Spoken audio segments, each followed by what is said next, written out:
आ गए मेरी मौत का तमाशा देखने। अब मुझे लटका देंगे, जुबान ऐसी बाहर आएगी, आंखें बाहर आएगी, थोड़ी देर लटकता रहूंगा, फिर ये मेरा भाई मुझे नीचे उतार देगा, फिर आप चर्चा करते घर चले जाओगे, खाना खाओगे, सो जाओगे। तुम्हारी ये नामर्दानगी, बुज़दिली एक दिन इस देश की मौत का तमाशा इसी खामोशी से देखेगी। कुछ नहीं कहना मुझे, तुम्हें कुछ नहीं। तुम्हारी जिंदगी में कोई फर्क पड़ने वाला नहीं। अंधेरे में रहने की आदत पड़ी है तुमको, गुलामी करने की आदत पड़ी है। पहले राजा महाराजाओं की गुलामी की, फिर अंग्रेजों की, अब चंद गद्दार नेताओं की और गुंडों की। धर्म के नाम पर ये तुम्हें बहकाते हैं, तुम एक दूसरे के गले काट रहे हो। काटो काटो। ऊपर वाला भी ऊपर से देखता होगा तो उसे शर्म आती होगी, सोचता होगा मैंने सबसे खूबसूरत चीज बनाई थी, इंसान। इंसान नीचे देखा तो सब कीड़े बन गए, कीड़े कीड़े। रेंगते रहो, सड़ते रहो और मरो। आए और गए, खेल खत्म। क्यों जिए मालूम नहीं, क्यों मरे मालूम नहीं। कलम वाली बाई क्रांति लाना चाहती थी, कलम के जोर पर काले वर्तमान को खत्म करना चाहती थी। कौन समझा उसकी बात को? सब साले मुर्दे, जिंदा लाशें। किसे जगाती वो? मैं जाग गया, कुछ अच्छा काम करके जा रहा हूं, सुकून है। लेकिन ध्यान में रखना, तुम्हारी ये खामोशी कल तुम्हारे बच्चों के लिए रोना बन जाएगी। ये कानून वाले, वर्दी वाले नेता, इन्होंने अपना ईमान बेच दिया। एक दूसरे को जलाते वक्त तुम्हारा ईमान कहां गया था? भाड़ में।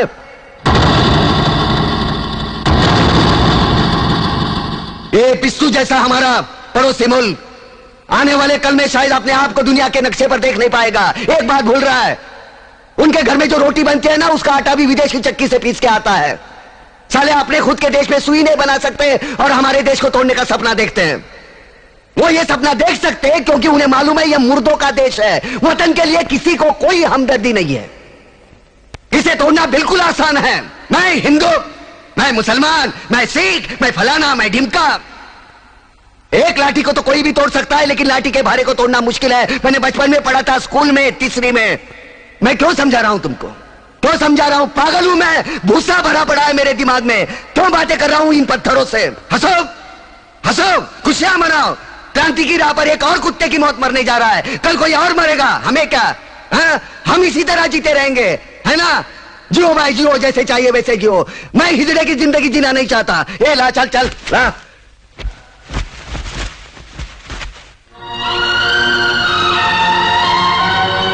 ठहरो, ये फांसी नहीं हो सकती।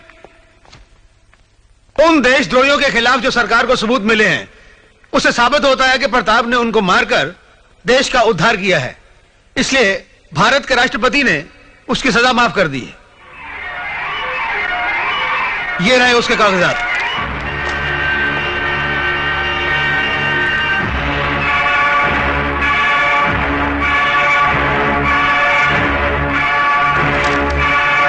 रोक दीजिए ये फांसी।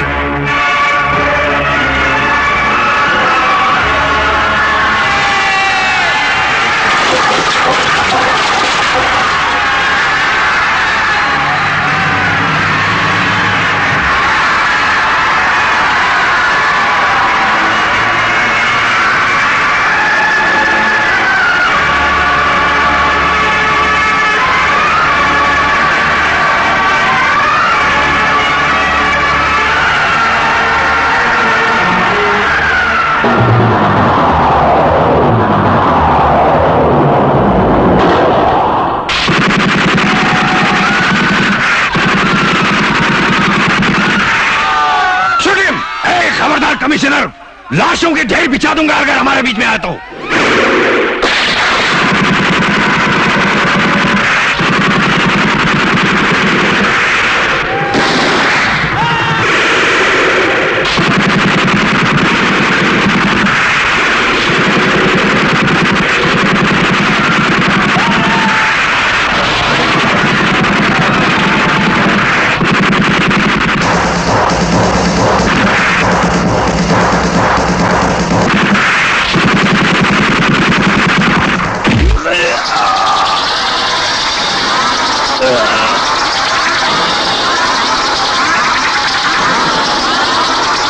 Yeah!